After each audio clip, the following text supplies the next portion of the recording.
Buenas tardes, buenas noches. Continuamos hoy el estudio del hoy 17 de abril, día de Pascua Florida, el estudio del compendio de la doctrina secreta en el párrafo de la página 215 de la edición que poseo yo, o en otras hay otras, internamente es la 173, porque también hay dos numeraciones en cada libro. En el párrafo que dice la estrella bajo la que nace una entidad humana. Hay una beatitud y un poder más allá de nosotros mismos que vienen en ayuda de aquellos que están preparados para recibirlos. Volvámonos hacia aquellas grandes fuentes de las cuales emanan incesantemente la fortaleza y la inspiración para todos los que, olvidando el yo, están resueltos a aprender y a compartir sin reservas.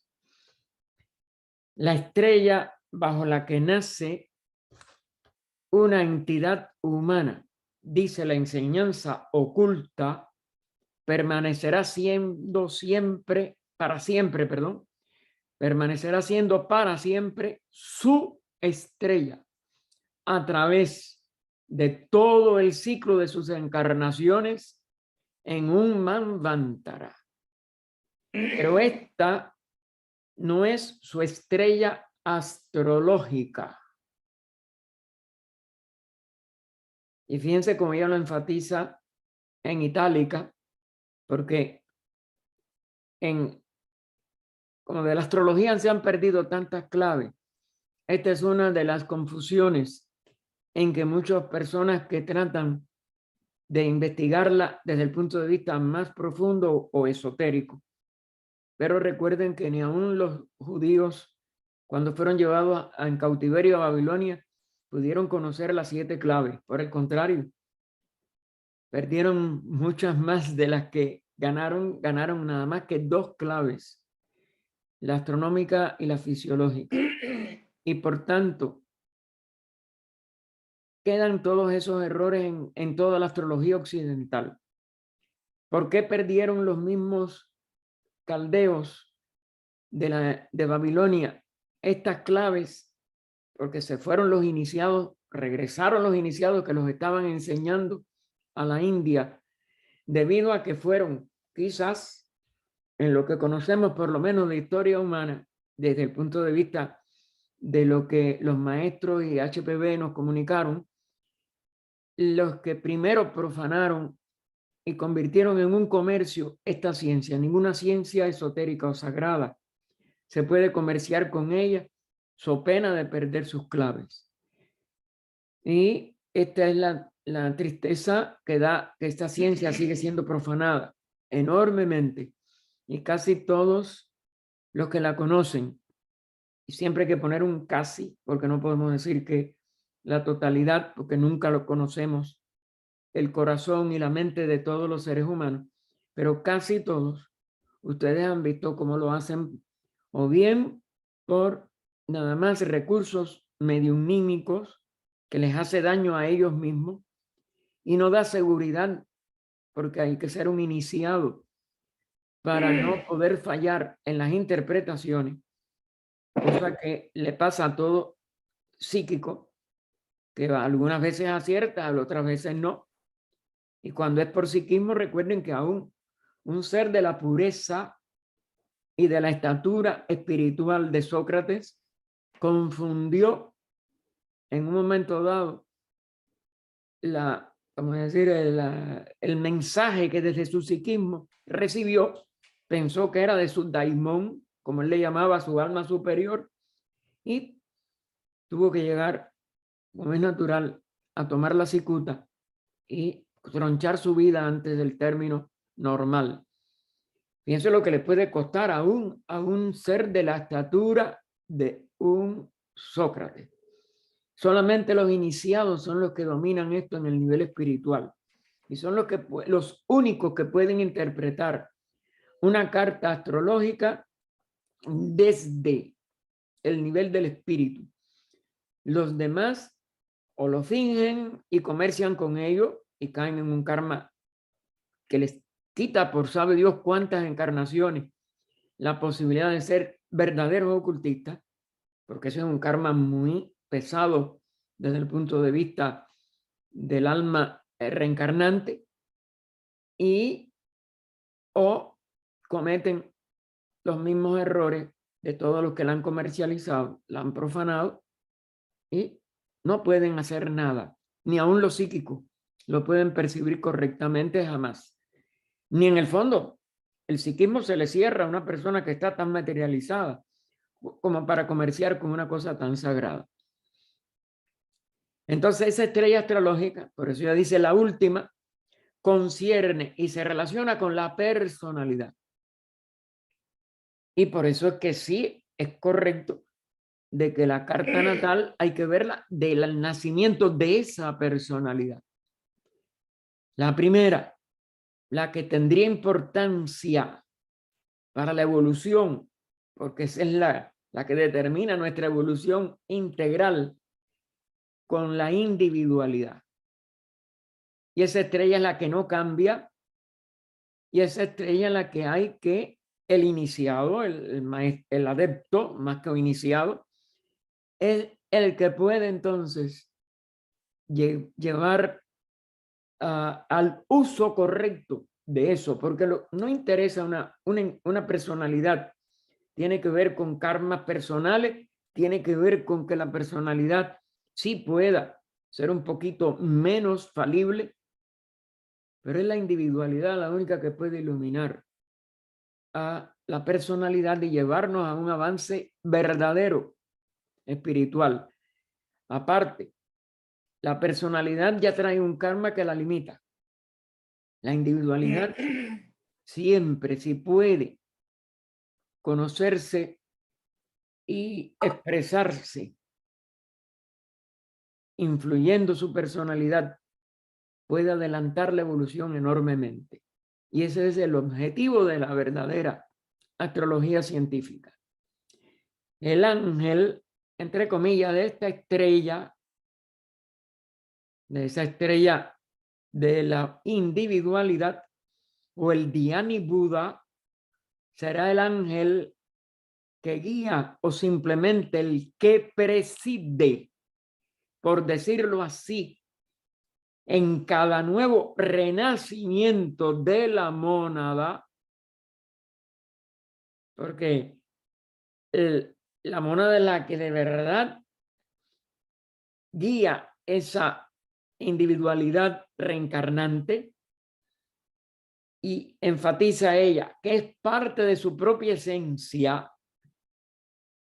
aunque su vehículo, el hombre, pueda permanecer para siempre ignorante de este hecho. Así que es ese Dhyani Buda el que puede de verdad inspirar, acelerar la evolución, el que puede ser útil para un verdadero estudio astrológico desde el punto de vista de esta individualidad reencarnante, y está enlazado a este Dhyani Buda, es decir, un Buda de inteligencia, de dirección, es nuestro verdadero inspirador. No es un ángel en el sentido religioso de la palabra, pero es mucho más que eso y más importante que todo eso. Los adeptos tienen cada uno su Dhyani Buda, su alma gemela mayor. Vean también cómo pone ella, entre comillas, alma gemela. Y la conocen. Nosotros la tenemos que llegar a conocer. Pero ellos ya la conocen. Llamándola alma padre y fuego padre. Y claro, esto es un lenguaje que expresa hasta donde la palabra puede llevarnos o guiarnos, o más bien inspirarnos. La palabra no es la cosa, pero estas dos palabras, alma padre, fuego padre, que son en realidad, ¿no?, palabras compuestas las dos de Padre, por eso es mayor que nosotros. Es lo que de verdad tiene que guiar nuestra encarnación desde lo verdaderamente alto. Porque nuestro ego está aprendiendo y tiene que guiarse de esta alma Padre, de este fuego Padre, para que no falle en su dirección y para que de verdad inspire cada personalidad en la que nosotros estemos funcionando. Sin embargo, solo aprenden a reconocerla en la última y suprema iniciación, cuando se les coloca frente a frente de la brillante, y vuelvo a ponerlo entre comillas, imagen. Porque esta estrella, esta realidad de esta jerarquía, recuerden que a la vez que abandonamos el nivel humano estamos ante jerarquías de jerarquías. Es la jerarquía que nos guía en toda nuestra evolución y en todo nuestro desarrollo individual primero y por tanto a la que conocemos en el momento en que culminamos la evolución humana y ascendemos consciente e irreversiblemente a una conciencia de unidad. Ya no hay un individuo separado evolucionando. Y ya nada más que entramos en la jerarquía de la cual esa estrella es nuestro, ese Dhyani Buddha es nuestro padre. Y ahora se pregunta a ella, ¿qué tanto conocía Bulwer Lytton? Recuerden que Bulwer Lytton, el autor de Zanoni, de La raza futura y otras obras de carácter ocultista, fue discípulo del maestro aún antes de la fundación de la sociedad. Fue el primer ensayo que hizo el maestro con algunos discípulos occidentales. Bulwer Lytton fue uno de los que dio la talla hasta donde conocemos. Y entonces se pregunta HPV, ¿qué tanto conocía Bulwer Lytton de este hecho místico cuando describió en uno de sus instantes de inspiración más elevada a Zanoni? Recuerden que ese es el protagonista de esta novela ocultista, cara a cara con su Augoeides. Sabía él, porque Zanoni, hasta donde él lo presenta como un carácter de un ser humano que ya está ascendiendo para llegar a ser un adepto, pero en la novela todavía no lo es y por eso tiene algunos fallos. Y recuerden que trata de proteger a aquella muchacha y se enamora de ella cuando él ya debía de estar por arriba, nada más que su deber, no una preferencia sobre una expresión particular de la vida. Pero de todas maneras, lo que sí fue un instante de inspiración. Pero llegó Bulwer Lytton a conocer esta ley de que solamente en el adeptado era que la podía ver cara a cara. Fue nada más que un anticipo de que ya Zanoni, al vencer las pruebas, podía, la última prueba yo creo casi que le quedaba, podía alcanzar el adeptado y tener este reconocimiento cara a cara con su Dhyani Buddha. El logos o el verbo, tanto inmanifestado como manifestado, es llamado por los indos Ishvara, el Señor, entre comillas, aunque los ocultistas le dan otro nombre. Ishvara, dicen los vedantinos, ya esta es una escuela filosófica y esta no es la enseñanza esotérica. Lo primero que ella está diciendo, sí, son los ocultistas, son los que están recibiendo enseñanza directa de la doctrina esotérica. Ísvara, dicen los vedantinos, es la conciencia más elevada en la naturaleza.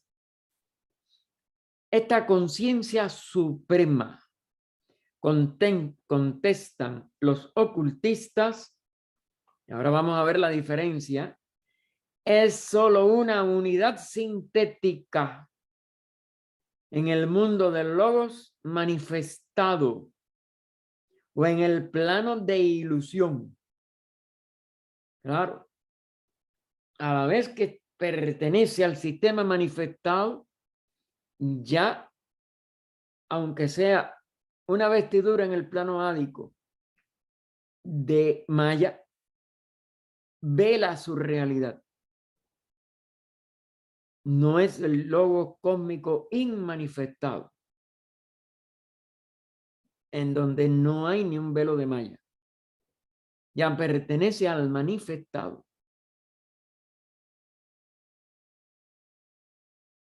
Pues es la suma total de las conciencias dianchohánicas.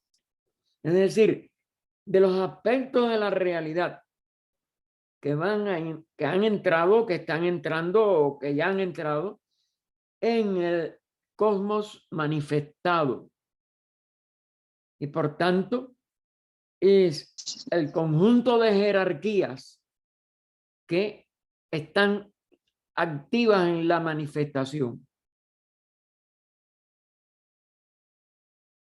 Atma es no espíritu en un estado final parabrácmico. Es decir, durante la manifestación, Atman es el espíritu manifestado. Pero en el estado parabrácmico, más allá del manifestado, en la realidad por siempre inmanifestada, como le llamaría años más tarde el doctor Taini, es no espíritu, porque no se está manifestando. Y por tanto no es una suma de jerarquías o conciencias dianchohánicas.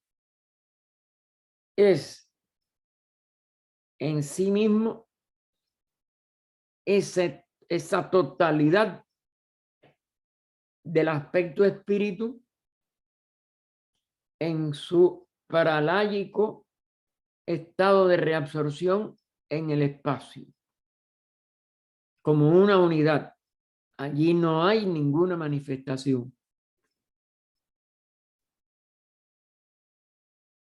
Ísvara o logos es espíritu, pertenece al Manvantara. En lo más alto de ese logos o verbo manifestado, en su acción como espíritu, pero ya en un espacio velado. Por eso les digo, tiene un velo de Maya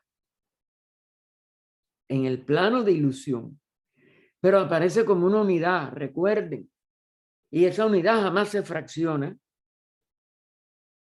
Y entonces solamente se le puede estudiar como la serie de jerarquías dianchohánicas, etcétera, a través de sus funciones que aparecen como separadas, aunque no lo están, pero que sí son específicas, vamos a decir, de aspectos de la manifestación universal.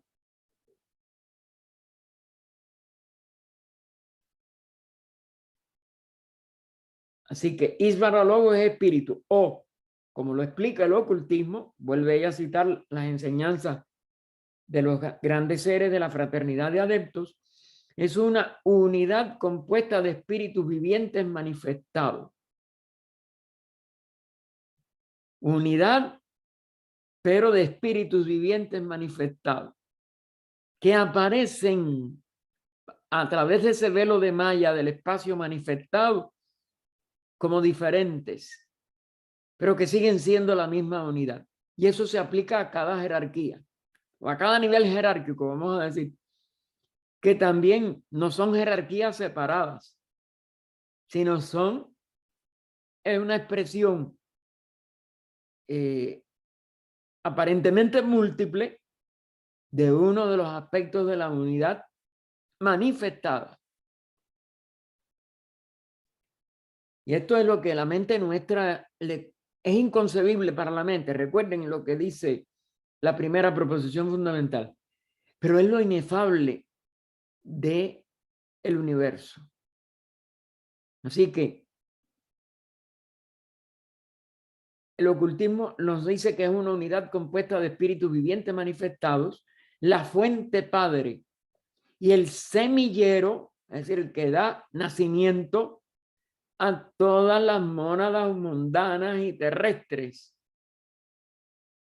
Más, es decir, que ahí están todos los reinos, porque todo reino tiene una mónada, es expresión de una mónada, a través de almas grupales, los minerales, vegetales, animales, y a través de un alma individual en el cuerpo causal, a través del reino humano. Así que semillero de todas estas mónadas humanas, mundanas y terrestres, más su reflexión divina, es decir, su reflejo divino que viene desde el centro de sí mismo, que emanan del logos y vuelven al mismo. Porque el logos es el vehículo de esa expresión de la vida una a través de múltiples expresiones mundanas, terrestres, etc. Cuando cada una llega al punto culminante de su tiempo. Es decir, del máximo de evolución que se espera de ella, eso es lo que es culminación, del Manvantara, de la encarnación planetaria, de la ronda, si es que es en alguno de esos estados, sobre todo si se reabsorben en el nirvana, como se le llama en el budismo, es decir, si cesan de manifestarse una vez alcanzado ese punto culminante, que es la opción que tiene todo adepto. Ese es el de los dos senderos de la voz del silencio. Pero si adopta la vestidura nirmanakaya, sigue sirviendo a la humanidad y no entra, no vuelve a sí mismo, no vuelve a ese logo del que emana, sino continúa en su reflexión como un ser autorrealizado, ya en función de una jerarquía entonces y no del nivel individual en el caso humano. Hay 7 grupos principales de tales de Anchohans, grupos que pueden encontrarse y reconocerse en todas las religiones, pues son los 7 rayos primitivos, los 7 arcángeles, los 7 sefirot. Los nombres varían, pero todo lo que surge de esa unidad a través de una misma reflexión trina del logo, son los 3 logos, las 3 personas divinas, Padre, Hijo, Espíritu Santo en cristianismo, Brahma, Vishnu, Shiva, hinduismo, y otros nombres, pues recuerden que ahí hubo variaciones de acuerdo a los milenios en que se fue, vamos a decir, modificando la terminología, pero la idea es la misma. Y los 3 dan origen al 7, a los 7 grupos principales. Grupos que pueden encontrarse y reconocerse en todas las religiones, pues son los 7 rayos primitivos. El ocultismo enseña que la humanidad está dividida en 7 distintos grupos con sus subdivisiones mentales, espirituales y físicas. ¿Por qué? Porque la humanidad es parte de esa ley. La humanidad tiene también esta expresión septenaria.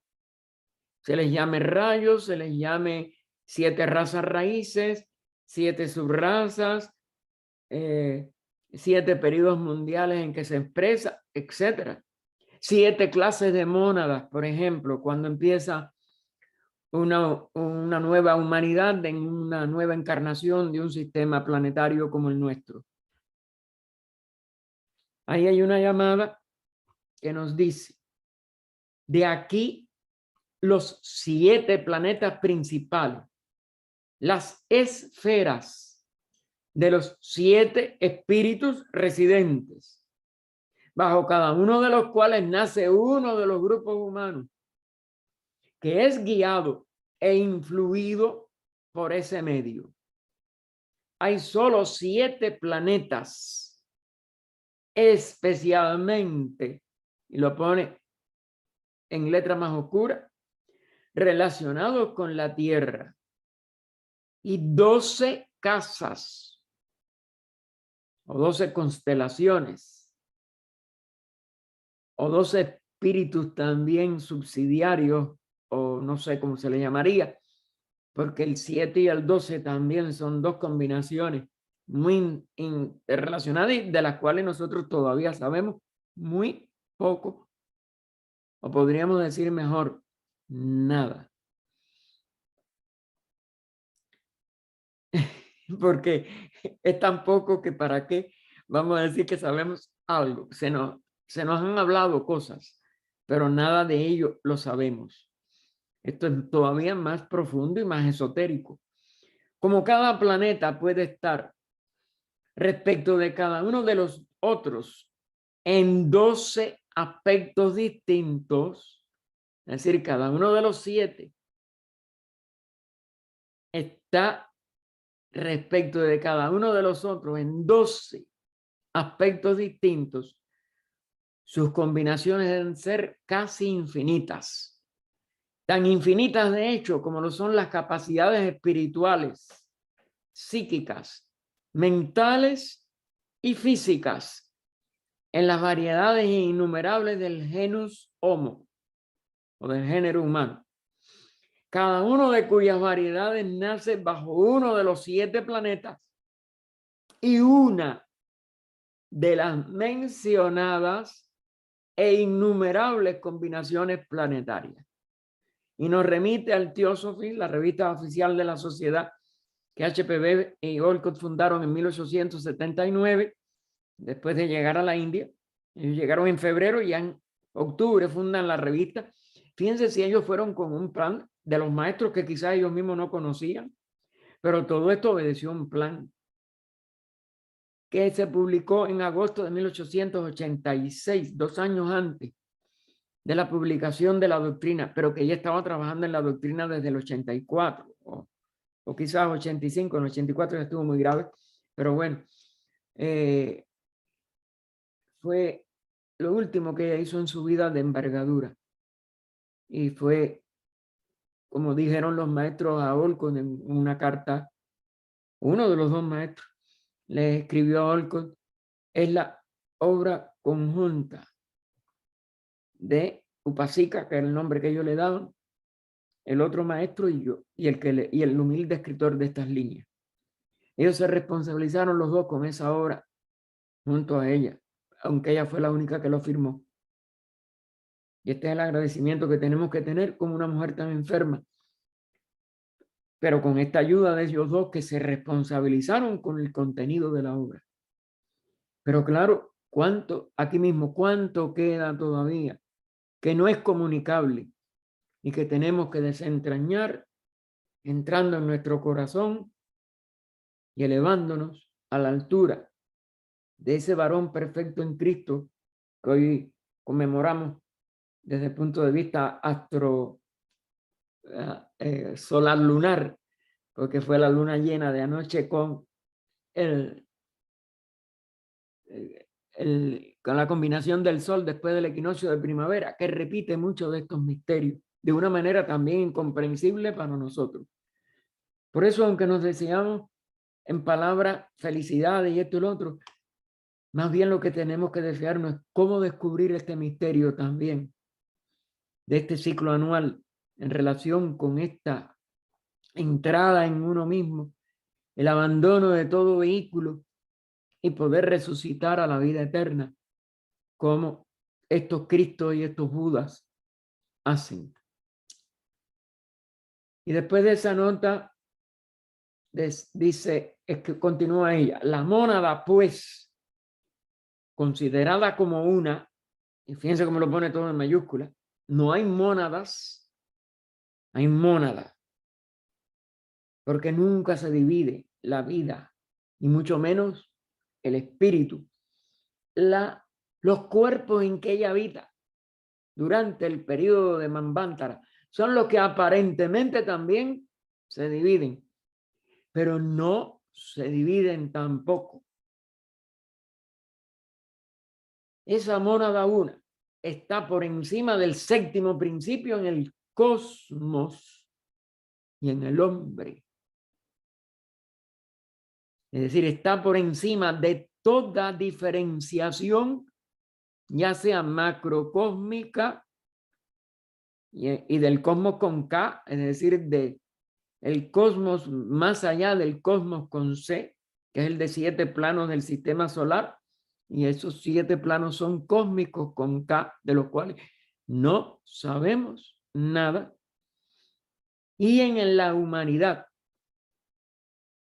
que claro es el reino específico y de pivote y punto entre la manifestación aparentemente diversa hacia afuera y el autodescubrimiento en conciencia de la unidad de nuevo cuando alcanzamos el adectado. Porque eso es lo que llega a su plenitud. Y eso es lo que estamos conmemorando hoy. La plenitud de un adeptado. Y como tríada, es decir, la primera aparente diferenciación, Padre, Hijo, Espíritu Santo, Brahma, Vishnu, Shiva, espíritu, alma, cuerpo, en un ser humano, que es otra división trina fundamental, es la progenie radiante de la mencionada unidad. Otra vez uno, como una arriba, unidad, todo en mayúscula. Y entonces, relativamente hablando, compuesta. Es decir, una unidad que permanece siempre como unidad, pero aparece como compuesta o múltiple, o al menos con diferentes funciones durante la manifestación. No el aliento de Dios, como se llama esta unidad, ni creación especial emanada de nihil. Nihil es una palabra latina que significa nada. Entonces, creación especial emanada de la nada, no. Toda manifestación emana, por eso la doctrina de las emanaciones es tan importante en teosofía y en el ocultismo, emana de la realidad, que durante un pralaya aparece como nada todo, pero en su aspecto todo surge emanándose de ella misma, de ese todo que aunque no está manifestando nada durante el Mahapralaya, tiene la capacidad siempre alternante con su otro aspecto de en manifestación, de manifestarse emanando universos enteros, seres humanos, conscientes, etcétera, porque la humanidad es la más especial de las emanaciones, y todos los reinos de expresiones de almas grupales en distintos niveles de manifestación de esa alma grupal. Pero el ser humano puede llegar a expresar la unidad total de su mónada, de su aspecto monádico. La mónada no se divide. De su aspecto monádico, eso es lo que es un adepto. Y un Dianchohan, etcétera, etcétera. Porque por ese mismo hecho se expresa, pero a través de una jerarquía. Y que cada uno de esos universos siempre encarna, se manifiesta y encarnan la vida de una manera ascendente, por la ley una de evolución, que es la misma ley de manifestación. Es una ley de manifestación evolucionante, siempre más rica, más llena que la manifestación anterior, siempre avanzando. ¿Hacia dónde? Hacia un esplendor que no tiene límites, que es parte de los 3 pensamientos de el idilio del loto blanco, las 3 grandes verdades. Pues semejante idea es por completo antifilosófica, porque no puede emanar de un aliento, porque no crea nada de la nada o algo de la nada. Eso es antifilosófico y degrada a la deidad. El aspecto del logos manifestado es lo que se le puede llamar deidad, rebajándola a una condición finita y con atributos. La seidad no tiene, ni la mónada una tienen ni atributos, ni nada donde terminar, ni nada donde comenzar. Porque es inconcebible, inefable, y es lo que es y más nada. Como lo expresa muy bien el traductor de la joya suprema de sabiduría, que es una de las traducciones, a otros se le llama joya suprema del discernimiento, porque es como más se le ha hecho la traducción, pero ella aquí mantuvo que Viveka Chudamani, Viveka, sí tiene un nivel para una expresión individual de la conciencia constreñida a través de la expresión de un ser humano, puede ser discernimiento de conocimiento, pero en realidad Viveka Chudamani de Sankaracharya, pues es sabiduría. No, ahí no puede haber un término tan raquítico como conocimiento. Sin embargo, y muchas traducciones por ahí lo mantienen. Y claro, la palabra no es la cosa, pero sí hago la aclaración porque ella usó así, joya suprema de sabiduría. Aunque Ísvara es Dios, es decir, es el logos manifestado, es lo que sería el Dios de cualquier religión, el Dios de cualquier concepción filosófica misma, como manifestación de lo inmanifestable en su integridad. Manifiesta nada más que un aspecto de sí mismo. Por favor, si me pueden cerrar los micrófonos, que está haciendo alteración de la grabación. Inmutable en las más grandes profundidades de Pralaya, en las más grandes profundidades de la ausencia de manifestación, que es lo que es un Pralaya, y en la más intensa actividad de los Manvántaras, de los periodos manifestados, y sin embargo es inmutable. No cambia ni durante el Pralaya. Lo que se altera o hay variaciones de su inspiración en sí mismo o inspiración del universo fuera de sí mismo, de ese estado total. Eso sí, es una respiración, una alternación del universo, de Manvantara y Pralaya. Ese es su único movimiento, pero un movimiento inconcebible para nosotros e incapaz de ser llevado a una mentalidad, a un concepto mental, a una expresión mental. Y después de punto suspensivo nos dice, todavía más allá de él, de esta realidad, de esta deidad, de este Ísvara, está Atman o Atma. Ahí no le pone la N. En la filosofía de India ustedes saben que cuando no está manifestado se le pone la N.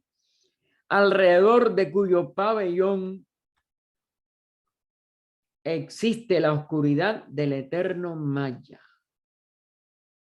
Y pone Maya aquí con mayúscula. Miren, a esto, fíjense que ya lo pone entre comillas. Esto es una cita de una de la cita empezó en Más Allá, pero ya venía anteriormente. Estos son de fragmentos de Joya Suprema de la Sabiduría de Sankaracharya. Vuelvo a insistir que esa es una obra que no tiene paralelo con nada de lo publicado hasta esta época de la fundación de la Sociedad Teosófica, de los libros que se conservaron en la India, y eso es una de las instrucciones de esoterismo más grandes que se mantuvieron en en su traducción y en todo bastante ajenos a todo mala interpretación. Y la llamada segunda nos dice, el error ahora universal de atribuir a los antiguos el conocimiento de solo 7 planetas, sencillamente porque no mencionan otros, se basa en la misma ignorancia general de sus doctrinas ocultas. Ellos hablaban de 7 planetas sagrados y en algunos,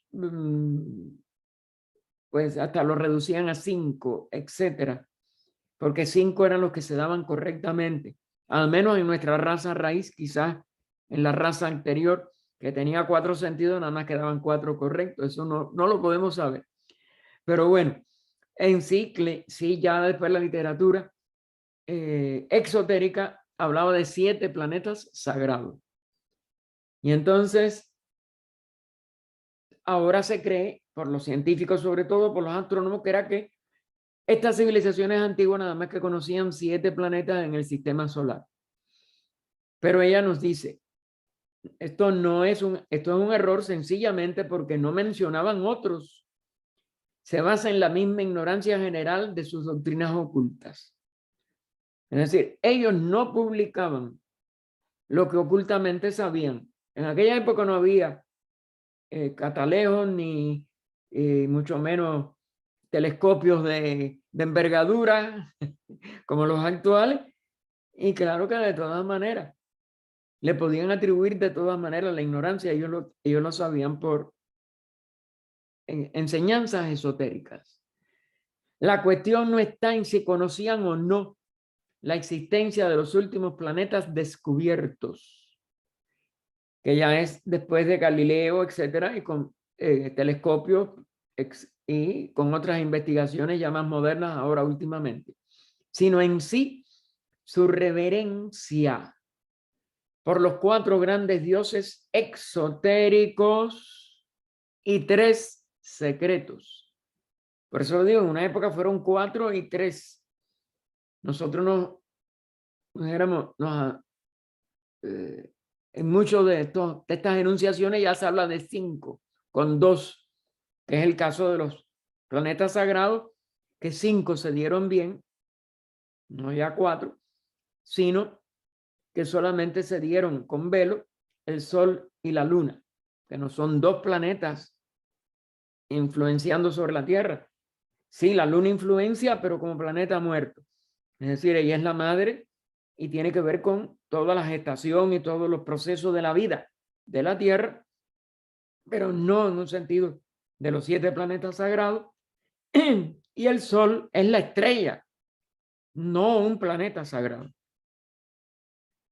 Pero bueno, aquí ella nos dice, era la reverencia de ellos hacia estos 7, 4 exotéricos, 3 secretos. Los ángeles estelares no tenían ninguna razón, no tenían alguna razón especial. Ellos se reservaban, sobre todo, las inteligencias dianchohánicas, que eran los que influían sobre el planeta, etc. La escritora se aventura a decir que existía tal razón, y es esta. aunque hubieran conocido tantos planetas como nosotros conocemos ahora, y agrega entre paréntesis, y esta cuestión no puede dilucidarse actualmente en ningún sentido, seguirán descubriéndose cosas.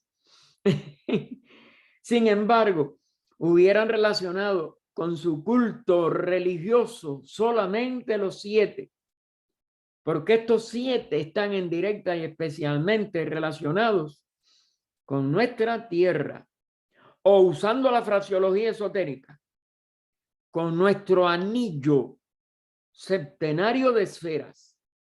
Es decir, no es solo la tierra física, es los 3 globos de A, B, C para el descenso de la vida y de la densidad de la materia en que se expresa hasta llegar a nuestra tierra, y los 3 globos tampoco no físicos EFG que completan los 7 para que la vida pueda en cada ronda de las 7 rondas venir desde lo más sutil a lo más denso, de lo más denso volver a lo más sutil con el aprendizaje propio de esa primera, segunda, tercera, cuarta, quinta, sexta y séptima ronda.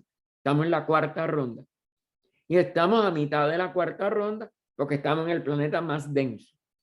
La 4ª ronda no terminará mientras los reinos y la vida en ellos no reascienda por los globos de nuestra cadena planetaria hacia la asimilación de lo que en el planeta más denso, que es esta Tierra, hayamos logrado durante el periodo mundial de 7 razas raíces, de las cuales han decursado 4 completas y la 5ª está por su 5ª subraza actualmente, en el Kali Yuga de su 5ª subraza. Ahí termina la nota y nos dice: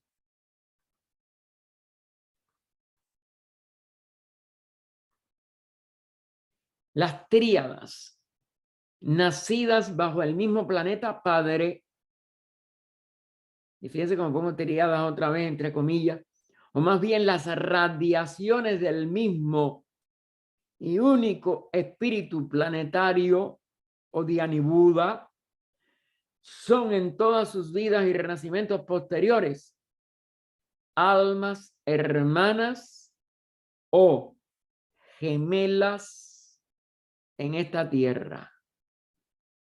Otro de los aserciones que vamos a ver ella pone la nota, pero que esto tiene una serie de implicaciones tan profundas que mientras no seamos ocultistas es muy difícil que alcancemos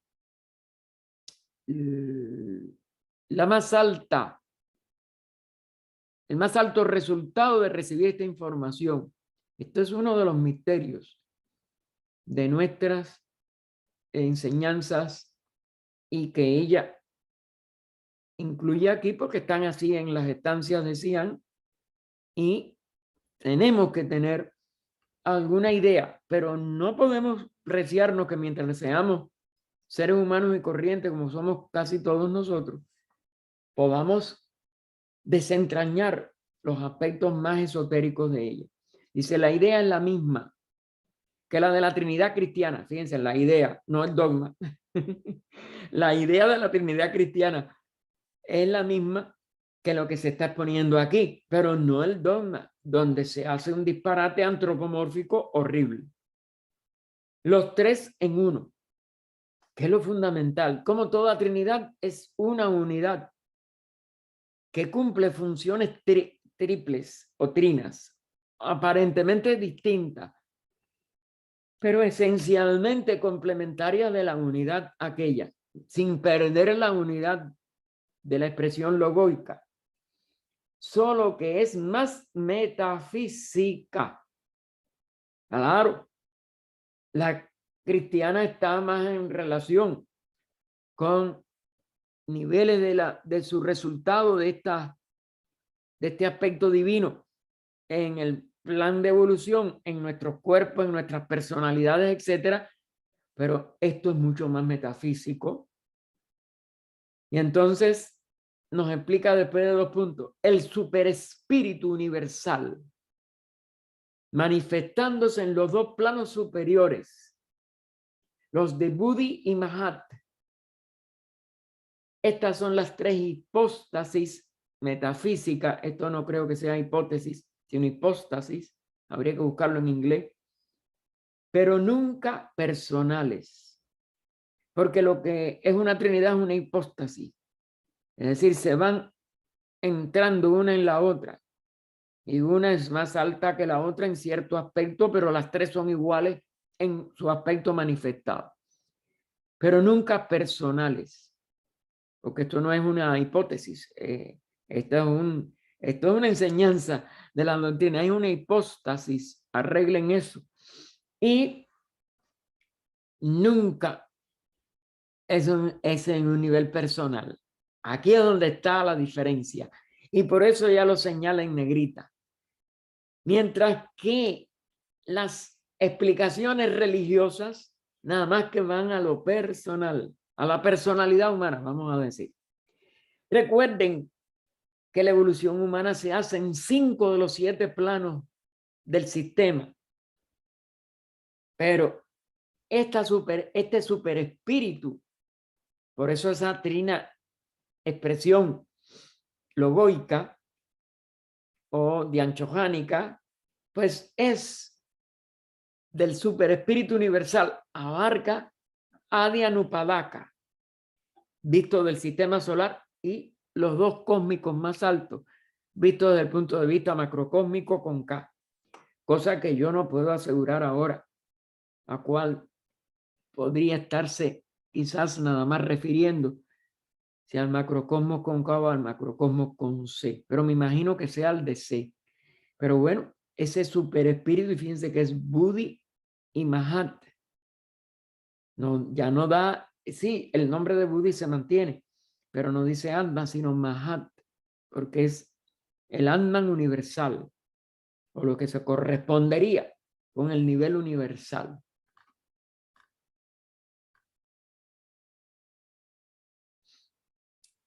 Esto continúa ahora ya en el párrafo siguiente. Esto fue reconocido. Ahora, está en algo de lo que tratamos en cierto aspecto, pero por eso y sin velo yo no entré en la doctrina porque digo, en lo que nosotros explicamos ayer de lo que es el aspecto esotérico de la Semana Santa. Pero me conformé con Isis porque aún en Isis hay mucho, pero mucho que no podemos llegar a. Imagínense en esta, si entramos en esto de esta parte de la doctrina o algo, hubiera sido ininteligible y no da tiempo en una hora hablar de tantas, pero aquí está tratado un poquito más profundo de lo que se anunció ayer, sacando nada más de Isis sin velo. Esto fue conocido por todos los iniciados elevados de todas las edades y países. Y por eso es que Juan, el que escribió, no es Juan el que nosotros denominamos como discípulo predilecto, sino que fue un gnóstico. Ese evangelio es un evangelio gnóstico. Y entonces en la capítulo 10, versículo 30 o 30, dice, yo y mi Padre somos uno, dijo Jesús. Y ahí, cuando ella da, es Juan, ¿no? El Evangelio de San Juan, nos dice en la llamada, la idea es la misma que la de la Trinidad cristiana. Ah, bueno, ya yo lo había leído, perdón. Eso ya yo lo leí. Yo tenía que seguir a la siguiente. Cuando se le hace decir en otra parte, ahora es donde viene lo que yo sí traté ayer. Yo así, haciendo a mi Padre y vuestro Padre. Yo, está hablando Jesús, haciendo a mi Padre y vuestro Padre. Ello significa lo que acaba de exponerse. Claro, que eran uno en esencia, pero no en elevación. El Padre es el que tiene esa, ¿cómo éramos? Ese nivel de 7 planos. El adepto domina 5 de los 7 planos al independizarse de la humanidad, al ir más allá de la humanidad, pero tiene que elevarse todavía los 2 planos para llegar a ser ese logos, ese padre, ¿correcto? Ello significa lo que acaba de exponerse. Era simplemente para indicar que el grupo de sus discípulos y partidarios, atraídos por él, pertenecían al mismo Dhyani Buda, estrella o padre, otra vez dentro del mismo reino y división planetarios que él. Eran almas gemelas, en lo que ella anteriormente apuntó aquí. Por eso ahí uno no puede meterse, porque es meternos en camisa de 11 varas. Ahí se desconoce más de lo que está insinuado. Aquí nada más que hay una insinuación. Él, y vuelve a enfatizar conocimiento de esta doctrina oculta que no tenemos, se nos está insinuando. Y aquí no se nos puede dar ese conocimiento. Y es más, yo creo que eso jamás se podrá dar en palabras. Esto es de la más alta iniciación, como en otra parte de Japón. El conocimiento de esta doctrina oculta es lo que encontró expresión en la revista del idilio del loto blanco, cuando Tesu Barrao escribió lo siguiente, que él sí era discípulo de un maestro, tuvo una serie de adelantos como erudito también de la escuela Vedanta, aunque también, como ustedes saben, tuvo la limitación de no querer que se publicara en la doctrina sectenaria y la doctrina secreta. Y se lo criticó como que H.P. Verla, que había cometido fue donde él fue injusto. Las cartas de los maestros se lo habían dado a Sinnett y Sinnett lo publicó. No fue ella la que violó esa antigua prohibición. Los maestros lo decidieron. Esa fue su limitación y él no lo comprendió. Pero indudablemente que fue un gran... y miren aquí, él encuentra esta parte del conocimiento, al menos, lo que él interpretó. Dice Subarrao, cada Buda encuentra en su última iniciación, coincide con lo que ya se dijo antes, en la iniciación final, a todos los grandes adeptos que han alcanzado el budado durante las edades precedentes. Cada clase de adepto tiene su lazo propio de comunión espiritual que los une a todos entre sí. El único medio eficaz y posible de entrar en semejante hermandad es colocarse uno mismo dentro de la influencia de la luz espiritual que radia del propio logos de uno. Puedo además decir que semejante comunión es solo posible entre personas cuyas almas derivan su vida y sostenimiento del mismo rayo divino y que, como del sol central espiritual, irradian 7 rayos distintos. Todos los adeptos en un nivel como es natural y Dian Chohans en el nivel superior son divisibles en 7 clases, cada una de las cuales es guiada, gobernada y cobijada por una de las 7 formas o manifestaciones de la sabiduría divina. Lo publicó en The Theosophy, agosto de 1886. Y aquí él sí reconoció el centenario. Ahí tenemos que terminar, hermano.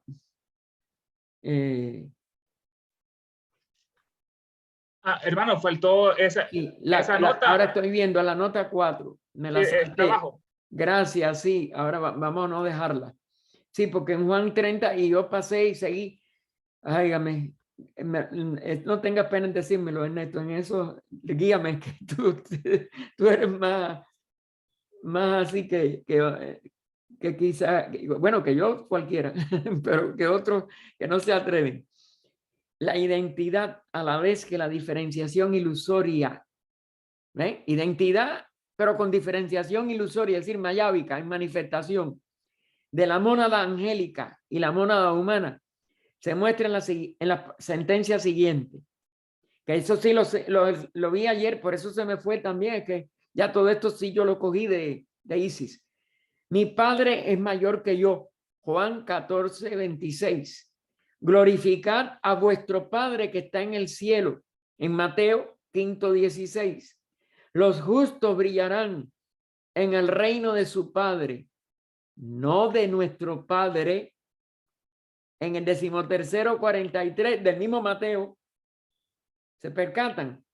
¿No sabéis que sois el templo de Dios y que el Espíritu de Dios mora en vosotros? Primera epístola de Pablo, que también era iniciado de los misterios de Mitra, capítulo 3, versículo 16. Yo asciendo a mi Padre, etcétera, etcétera. Es decir, esto lo que pueden ustedes ampliar más de lo que ayer nosotros dijimos, porque abarca también a la primera epístola de Pablo a los Corintios, a Mateo, en los capítulos 5 y 13, y vean esas diferencias que no son errores, son la realidad de esta identidad en un sentido de la unidad que nunca se puede dividir, y la expresión manifestada en que aparecen mayábicamente como diferentes. Entonces continuaremos en el próximo domingo en la página siguiente a la que estábamos. No se puede adelantar mucho más aquí, hermanos, porque figúrense. Y en el inciso 14, las fuerzas. Oh vida oculta que vibras en cada átomo. Oh luz oculta que brillas en cada criatura. Oh amor oculto que todo lo abarcas en la unidad de cada ser que se sienta uno contigo. Sepa que por lo tanto es también uno con todos los demás. Paz, paz, paz a todos los seres. Adelante, Ernesto, ya que hoy ayudaste 2 veces, pues, la tercera. Dime. Así, aquí hablando de los 7 planetas que decían los antiguos, en la nota nos habla de que habían 4 que eran públicos, que están duramente relacionados con los puntos cardinales, los maharayas. Y después nos dice ella sobre los 3 ocultos secretos. ¿Qué nos puedes decir de esos 3 ocultos secretos, hermano? Nada, yo no sé nada del oculto, ahí donde está, por eso les digo. Mira, aún de los planetas sagrados, tú sabes que hay 2 erróneos actualmente.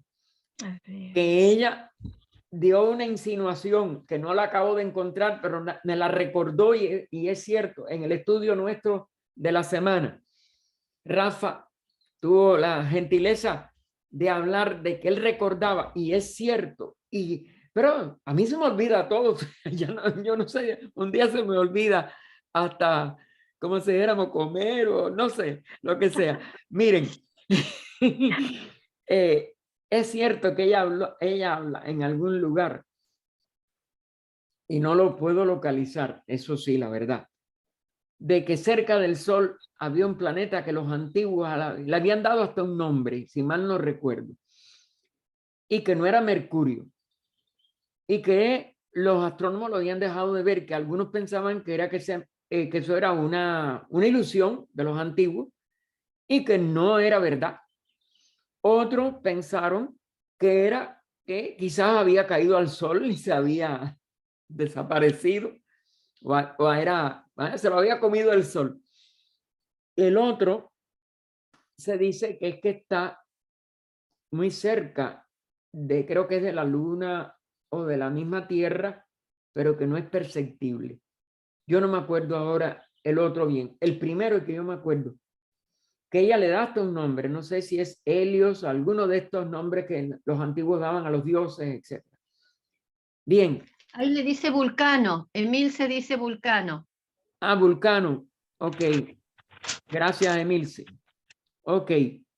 El caso es que esos dos, ella lo único que dice que ni Mercurio, pero sí, Mercurio sí. Bueno, perdón, que ni el Sol ni la Luna pueden ser planetas sagrados para completar los 7. ¿Por qué? Porque el planeta es una estrella y la Luna es un planeta muerto. Y que esos son planetas vivos que están en relación con las 7 esferas vivas, como ella puso ahora, que eso sí no está en Isis sin velo. Yo no compliqué, porque, oígame, si uno sigue complicando, para decir que yo los conozco, no. Que yo sé por qué esos planetas no son visibles ahora, o quizás no lo fueron nunca y los antiguos nada más que lo sabían por esoterismo. ¿Cómo lo podemos saber? Ahora, lo que sí es que no entré tampoco eso en detalles ayer cuando hablábamos de la Semana Santa, aunque todo tiene el 7, figúrese que todo está, la misma semana es de 7 días. Y hice sí alusión a los, hay 4 días que son de menor importancia y los 3 días más sagrados, que es Viernes Santo, Sábado Santo, Domingo de Resurrección.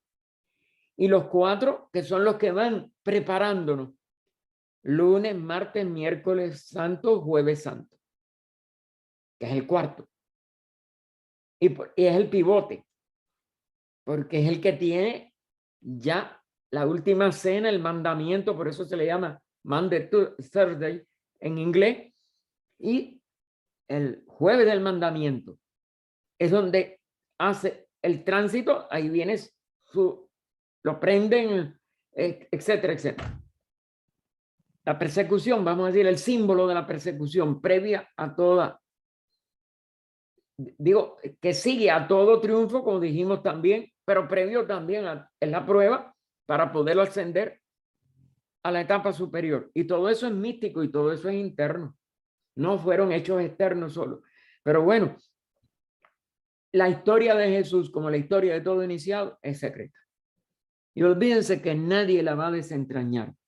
Y lo que sí es que van en grupos de 3, y aquí lo pone ella también en esta forma, tiene que ver con una trinidad. Porque el 3 es una unidad de una función de esos 3, que yo me imagino que en el caso de la historia reciente sean Krishna, Gautama, Cristo. Pero no sé si estoy equivocado porque Gautama ya tiene todavía una función superior. Pero bueno, yo creo que las funciones son complementarias siempre y quizás, si no, hay otro iniciado que no ha trascendido tanto por alguna razón y que no lo conocemos. Porque en realidad la vida histórica de ningún iniciado se conoce. Porque lo que se conoce de Krishna también es igual que de Jesús, que nació de una virgen, que todos los símbolos sí son idénticos, pero la historia no puede ser idéntica. Cada adepto es único en su misión, pero es idéntico a todos los adeptos porque todos los adeptos lo hacen bajo la misma ley. Ahora, decirte que sé algo de ello, no. Nada más que estas referencias que tenemos en la doctrina, que son las más profundas y las más altas, y las más complicadas de tratar de entender. ¿Algo más, Ernesto? Sí, ajá. Anteriormente, hermano, estuvimos hablando sobre la diferencia entre Ísvara y Atma. Y aquí nos dice algo que Ísvara es el semillero de todas las mónadas mundanas y terrestres.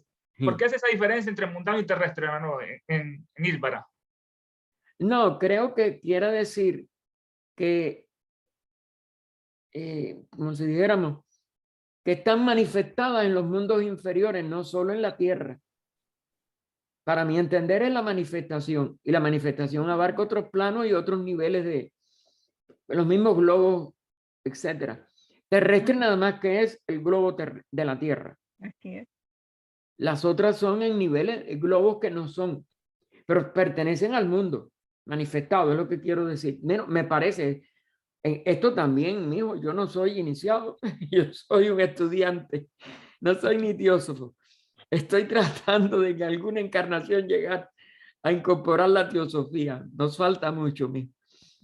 Pero me parece que ya por eso dice mundano y terrestre, porque no solo la Tierra, sí, es el nivel más denso, el nivel físico y el más demandante y el que más esfuerzo requiere, porque tratan de expresar el espíritu en la materia más densa.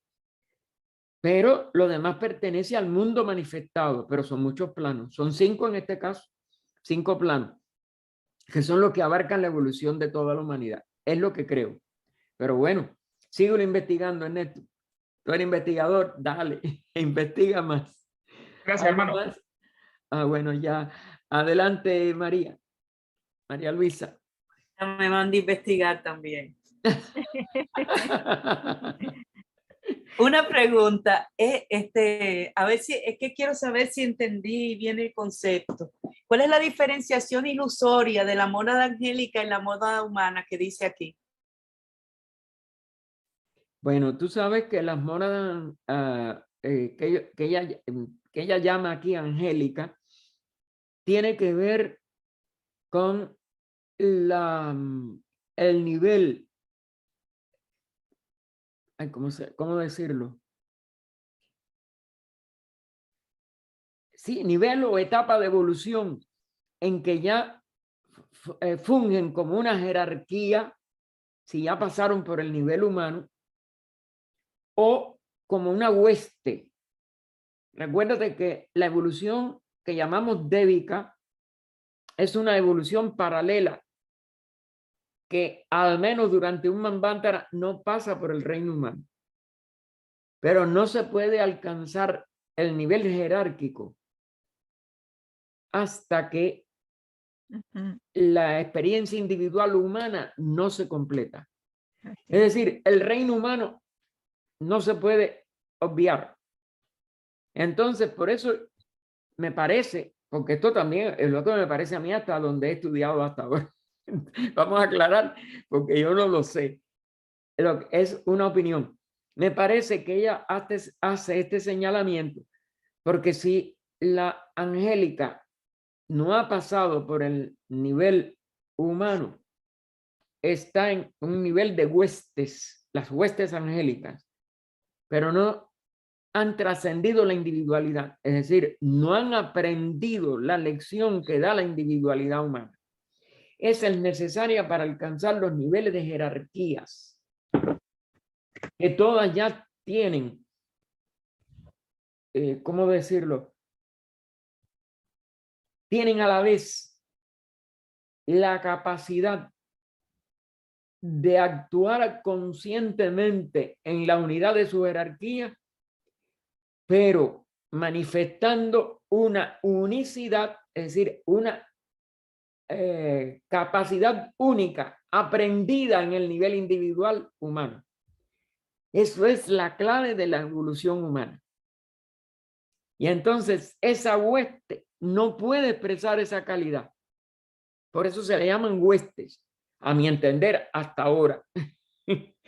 Mientras que la jerarquía es la que, actuando como una unidad, aporta cada uno de sus antiguos componentes que se identificaron como separados con la vida individual, la unicidad, la capacidad única que aportaron para poder alcanzar el adectado. Ningún adecto se repite, por muy gemelo que sea con otro. No sé si me he expresado porque esto es tan difícil ponerlo en palabras, mijita. Gracias, porque yo sí estaba perdida. Ahora sí lo entendí mejor. Gracias. Bueno, espero que siempre sea capaz de poder, por lo menos, dar una opinión que entiendan. Si ustedes lo comprueban después que no es, no tengan pena en decírmelo a mí mismo, porque yo no estoy, como dijéramos. Y gracias a Gina Radassa, porque si no tampoco lo hubiera entendido usted si no lo estudiamos. Sí, yo sé que eso, Gina Radassa es el que más nos ayuda en eso. Adelante, Milce. Y en realidad la pregunta que yo tenía era exactamente la misma que hizo recién la hermana. Pero quiero ya de Dime. paso aclarar Sí.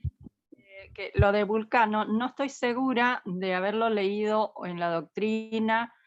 Sí, seguramente puede ser en Powell, porque antiguamente se creía que más cerca que Mercurio había otro planeta y que se le denominaba Vulcano. Eso sí, pero creo que lo he leído en Powell, lo cual... Bueno, pero Powell, claro, Powell hizo una síntesis de las investigaciones y los libros que publicaron Besant y Leadbeater. Podríamos Sí. entonces buscar en Besant y Leadbeater.